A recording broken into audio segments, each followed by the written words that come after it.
আসসালামু আলাইকুম রহমতুল্লাহ। কেমন আছেন সকলেই? আশা করি সকলেই ভালো আছেন। ইসলামী ব্যাংক নিয়ে একটি জরুরি নির্দেশনা ও গ্রাহকদের জন্য মহা সুখবর নিয়ে আপনাদের মাঝে উপস্থিত হলাম। দেশ ও প্রবাসে থাকা সকল ইসলামী ব্যাংকের গ্রাহক এবং ইসলামী ব্যাংকের কর্মকর্তা কর্মচারীদের জন্য এখনকার নিউজটি খুবই গুরুত্বপূর্ণ এবং এই নিউজটির মাধ্যমে সবাইকে জানতে হবে ইসলামী ব্যাংকের নির্দেশনাটি কী এবং মানতেও হবে। জানবেন, মানবেন, অন্যথায় চাকরি হারাবেন। হিসাব ক্লিয়ার। ইসলামী ব্যাংকের গ্রাহকরা আর দুশ্চিন্তার কোনো কারণ নেই। আপনাদের টাকা আপনাদের কাছেই ফিরবে প্রয়োজনের সময় সঙ্গে সঙ্গে। কেউ আর ভয় পেয়ে ইসলামী ব্যাংকের আমানত তুলে নেওয়ার প্রয়োজন মনে করছি না। বর্তমান পরিস্থিতি সাবেকে। যাই হোক, আমরা এখনকার যে বিষয়টি সেইটি নিয়ে আপনাদের মাঝে উপস্থিত হয়েছি।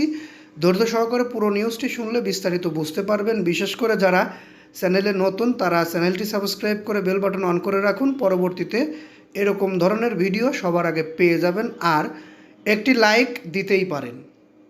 যারা আপনারা নিউজটা দেখছেন তাদেরকে অনুরোধ করবে একটি লাইক দেবেন, কারণ আপনাদের একটি লাইকের ফলে আমরা পরবর্তীতে এরকম ধরনের আপডেট নিউজ তৈরি করতে আগ্রহী হই। কর্মকর্তা ও কর্মচারীদের রাজনৈতিক কর্মকাণ্ড থেকে বিরত থাকার নির্দেশ পুনর্বহাল করেছে ইসলামী ব্যাংক বাংলাদেশ পিএলসি। ব্যাংকের মানব সম্পদ নীতিমালার আলোকে জারি করা এক সার্কুলারে এ নির্দেশনা দেওয়া হয়। এতে বলা হয়, সাধারণ আচরণ ও শৃঙ্খলা নীতির আওতায় রাজনৈতিক কর্মকাণ্ডে অংশগ্রহণ সংক্রান্ত বিদ্যমান বিধান আরও সকল কর্মকর্তা কর্মচারীদের দৃষ্টিগোচর করা হচ্ছে। নীতিমালা অনুযায়ী ব্যাংকের কোনো কর্মকর্তা বা কর্মচারী সরাসরি রাজনৈতিক কর্মকাণ্ডে অংশ নিতে পারবেন না। একই সঙ্গে জাতীয় সংসদ নির্বাচন বা স্থানীয় সরকার নির্বাচনে প্রার্থী হিসেবেও অংশগ্রহণ করা যাবে না। তবে ব্যক্তিগত ভোটাধিকার প্রয়োগে কোনো বাধা থাকবে না। সার্কুলারে আরও বলা হয়েছে, দলীয় মতাদর্শ প্রচার, রাজনৈতিক বিতর্কে সক্রিয় অংশগ্রহণ বা দায়িত্ব পালনে নিরপেক্ষতা ক্ষুণ্ণ করতে পারে এমন কর্মকাণ্ড থেকে বিরত থাকতে হবে। পাশাপাশি স্বজনপ্রীতি, দলীয়করণ ও দাপ্তরিক ক্ষমতার অপব্যবহার পরিহারের নির্দেশনা দেওয়া হয়েছে।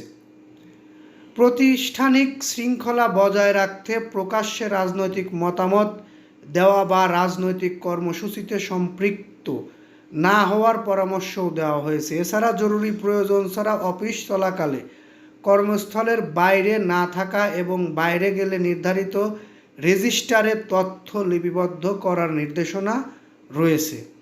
অর্থাৎ ইসলামী ব্যাংকে রাজনীতি থাকবে না। এইটি আমার কাছে ভালো লেগেছে। আপনার কাছে কেমন লেগেছে অবশ্যই কমেন্ট বক্সে জানিয়ে যাবেন। বর্তমান ইসলামী ব্যাংকের যে পরিস্থিতি বা ইসলামী ব্যাংক নিয়ে যে প্ল্যানে আগাচ্ছে বাংলাদেশ ব্যাংক, এটি যদি সরাসরি বা এটি যদি সম্পূর্ণ কার্যকর হয় তাহলে ইসলামী ব্যাংক আগের জায়গায় ফিরে যেতে বেশি সময় লাগবে না। অর্থাৎ আগের জায়গা বলতে সেই প্রথমের জায়গা। ইসলামী ব্যাংক বাংলাদেশের বেসরকারি ব্যাংকগুলোর মধ্যে সবচেয়ে ভালো এবং সবচেয়ে বড় ব্যাংক ছিল।